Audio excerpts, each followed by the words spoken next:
श्रीमद कुंज विहारे नमः। श्री स्वामी हरिदास विजय तीर्थराम। प्रभु की सृष्टि है यह, सबका पालन पोषण वही करते हैं, किंतु हम लोगों के मन में अभिमान आ जाता है कि अपने परिवार को, अपने कुटुंब को या संतों की सेवा हम कर रहे हैं। यदि हम ना होते तो कौन करता। लेकिन कभी तनिक विचार करें, यह आज का जो वातावरण है और हम लोगों की जो बुद्धि हो गई है, हम कर क्या रहे हैं। 40-45 वर्ष पूर्व इस दास ने देखा था कि किसी भी द्वार पर आया हुआ साधु अतिथि खाली न जाता था। निर्धन के घर से भी उसे एक मुट्ठी आटा मिलता ही था। लोग सुबह टहलने जाते थे और आटे की पोटली हाथ में लेकर जहां भी वे झाड़ियों के पास चींटियों को देखते वहां आटा डालते। गाय को माता समझा जाता था। प्रथम रोटी घर में जो बनती थी वह गाय को समर्पित करी जाती और अंतिम रोटी श्वान को। सब में वही भावना। पशु पक्षी भी आ गए तो उनको भी डाला जाता था अन्न के दाने कि वो भी भोजन करें, तृप्त हों। भगवान ने हमें दिया है तो हमारे पास जो भी है वह सबके लिए है और सबके साथ बांटना सीखें। और आज क्या हो गया? कौन गाय को रोटी दे रहा है? कौन चींटियों को आटा दे रहा है? कौन किसी पशु पक्षी को दाना डाल रहा है? कितने लोग हैं ऐसे। लेकिन क्या वे समाप्त हो गए? गाय को कोई रोटी नहीं देता तो क्या गाय नहीं है? कुत्ते नहीं हैं? पशु पक्षी नहीं हैं? वो जो कम हुए हैं उनके कारण वो दूसरे हैं। हमारे विकास, अंधे विकास ने उन्हें समाप्त किया है। किंतु हम सबका पालन पोषण नहीं कर रहे। सत्य तो यह है कि हम अपना ही पालन पोषण कर लें, यही बहुत है। बहुधा देखा है, सब कुछ होते हुए भी व्यक्ति स्वयं उस भोजन को ग्रहण नहीं कर पाता। जैसी उसकी इच्छाएं होती हैं, अपनी रुचि के अनुसार भोजन नहीं कर सकता। तो फिर किस चीज का अभिमान, किस बात का अभिमान। दास बहुधा कहता है कि 84 लाख योनियों में केवल एक मनुष्य योनि ऐसी है जिसे भ्रम है कि वह कमाकर खाता है।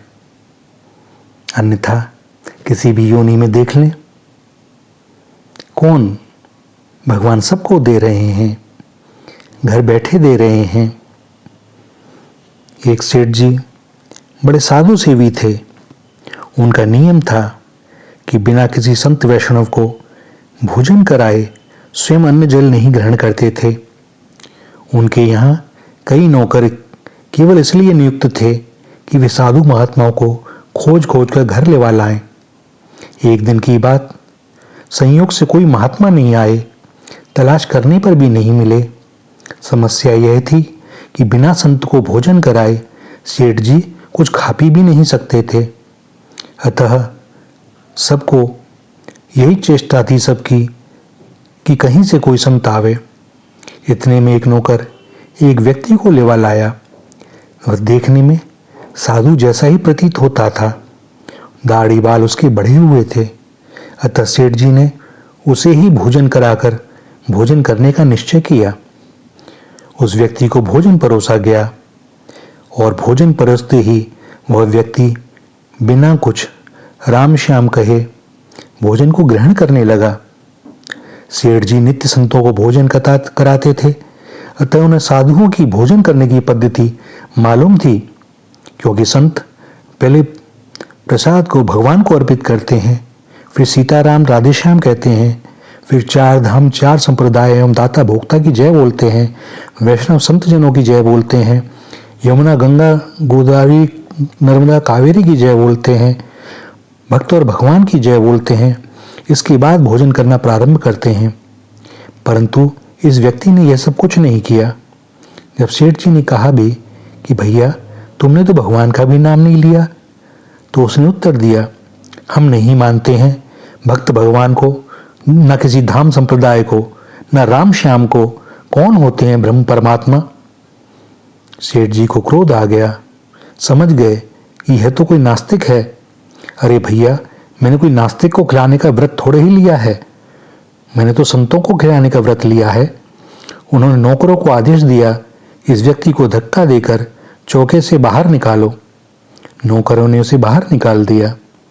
रात में जब सेठ जी सोए तो भगवान ने स्वप्न में कहा, सेठ जी, मैं इस नास्तिक को आज 40 वर्षों से खिला पिला रहा हूं और आप मेरे भक्त होकर भी एक दिन एक समय भी नहीं खिला सके।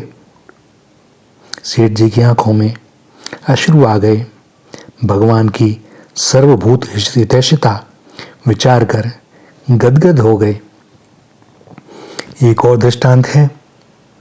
एक बार श्री नारद जी नित्य प्रति जिस प्रकार विचरण करते हुए जगत के जीवों को भक्ति का उपदेश देते रहते हैं, परंतु इतने पर भी यह संसारी जीव भगवान को छोड़कर इस संसार को ही भजता है। एक बार नारद जी के मन में आया कि ये लोग साधारण रीति से कहने से भजन की तरफ इनकी प्रवृत्ति नहीं होती है, तो इन्हें शासन पूर्वक भजन के लिए प्रेरित करना चाहिए। शासन पूर्वक अर्थात न करें तो कुछ दंड होना चाहिए इनके लिए। यह विचार कर नारद जी ने भगवान से प्रार्थना की, प्रभु, कुछ दिनों के लिए सृष्टि के पालन का अधिकार हमें दे दिया जाए। भगवान मुस्कुराए और बड़े सहज भाव से अपना अधिकार श्री नारद जी को सौंप दिया। अधिकार मिलते ही श्री नारद जी ने संपूर्ण ब्रह्मांड में आदेश जारी किया कि जो भगवान का भजन करेंगे उन्हें ही अन्न वस्त्र दिया जाएगा, किसी अन्य को नहीं। परिणाम यह हुआ कि आस्तिक लोगों की मौज हो गई और नास्तिक भूख से चिल्लाने लगे।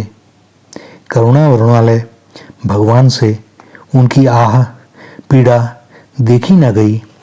भगवान ने श्री नारद जी से कहा, नारद जी, हमसे तो यह त्राही त्राही सुना और सहा नहीं जा रहा। श्री नारद जी की आंखों में अश्रु छलछला उठे और बोले, हे प्रभु, यह कार्य तो आपके ही लायक है। भला आपसा दयालु दूसरा कौन हो सकता है जिनकी नास्तिकों पर भी इतनी कृपा है। ऐसे प्रभु, जब नास्तिक आस्तिक सभी का पालन पोषण करते हैं तो क्या वे अपने निज भक्तों को भुला देंगे? नहीं। अगर कभी भी ऐसा दिखाई देता है कि भक्त का कार्य वह नहीं कर रहे हैं तो इसका अर्थ है कि उसमें हमारी ही चूक है। तुलसी प्रभु दरबार में कमी काहू की नाही, बिना भक्ति भटकत फिरें चूक चाकरी माही। अर्थात वह भक्त सच्चा भक्त नहीं है, अन्यथा प्रभु तो सबका ही पालन पोषण करते हैं। किसी के पास कौन सी ऐसी क्षमता है, उनके अतिरिक्त करता है भी कौन? जो कर रहे हैं वही कर रहे हैं। जब दांत न थे तब दूध दियो, जब दांत दियो कहा अन्न न दें। जीव बसे जग में जितने, सबकी सुध लेत सो तेरी हूँ लें। जान को देत अजान को देत, जहान को देत सो तोहू को दें। काहे को सोच करे मन मूरख, सोच किए कछु हाथ ना एहें। बस भगवान की कृपा पर पूर्ण विश्वास करिए, वे सबका पालन करते हैं। सत माने हमारी कोई क्षमता नहीं है, न हम स्वयं भोजन कर सकते हैं, न किसी को करा सकते हैं। हम जब अपना भला नहीं कर सकते तो कहां से हम दूसरे का किसी का भला कर पाएंगे? सब यह प्रभु की ही कृपा है। वे परम दयालु हैं, परम करुणामय हैं। श्री राधा, श्री राधा, श्री राधा।